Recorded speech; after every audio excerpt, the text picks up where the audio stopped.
Dans ce chapitre, on va parler de la Tenkan et de la Kijun. On va commencer par la Tenkan.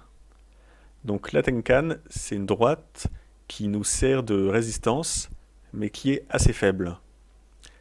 Elle est souvent traversée par les cours dans les Shimoku. Là où elle est pratique, c'est que dans un marché en tendance, par exemple un marché haussier, les cours vont avoir tendance à suivre la Tenkan et à rester assez près d'elle. Et ça va nous indiquer de la bonne santé de la tendance haussière. A l'inverse, quand elle va être cassée par les cours, donc si on est en tendance haussière, elle va être cassée par les cours par le bas, ça va nous alerter qu'on a une inflexion du momentum haussier des cours.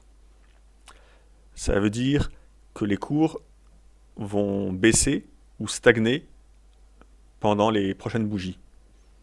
Donc c'est vraiment un signal d'alerte, ça ne remet pas du tout en cause la tendance haussière, mais ça nous informe que les cours ont besoin de respirer, que la hausse ne va pas perdurer immédiatement, et donc au moins on est alerté que ce n'est pas le moment par exemple de chercher à prendre un achat.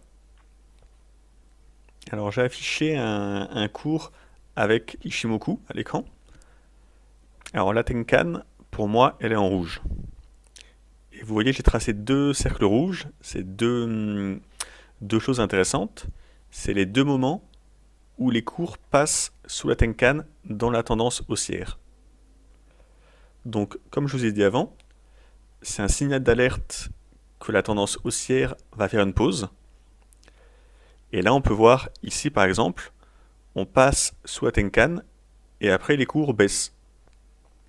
Donc la Tenkan nous a bien alerté que le momentum haussier était épuisé, il fallait que les cours se rechargent.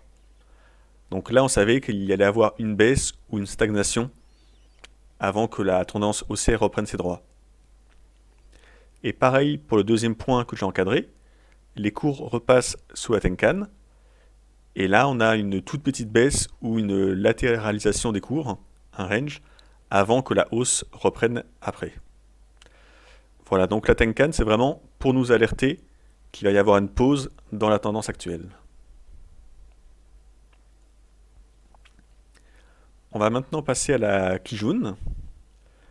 Alors la Kijun, ça représente un niveau de résistance pour les cours beaucoup plus important que la Tenkan.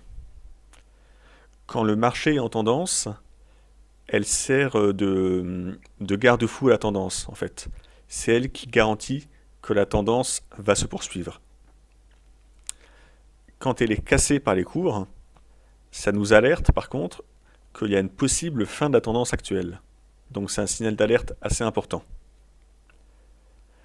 Et on peut noter également que la Kijun, elle correspond à un retracement de Fibonacci, quand elle est à plat, de 50% à peu près.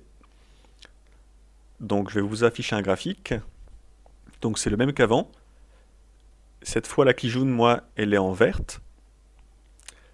Et donc je vous disais, elle supporte la hausse. C'est elle qui est garante que la tendance perdure. Vous voyez ce premier point où les cours ont atteint le niveau de la Kijun. Eh bien, si c'était passé en dessous, la tendance haussière aurait pu être remise en cause. Mais là, vous voyez, ça a bien fait un rebond pour que les cours repartent à la hausse et que la tendance haussière redémarre. Et vous voyez, on est dans la tendance haussière, les cours restent toujours au-dessus de la Kijun. Et à chaque fois qu'ils arrivent sur elle, elle est censée agir comme un support ou une résistance et repousser les cours à la hausse. Ici, j'ai encadré parce qu'on voit que les cours ont travaillé, alors c'est passé un tout petit peu en dessous, mais c'est très vite remonté au-dessus. Et vous voyez, les cours sont jamais passés franchement en dessous. Donc là, la tendance haussière est préservée et la Kijun nous avertit que c'est bon.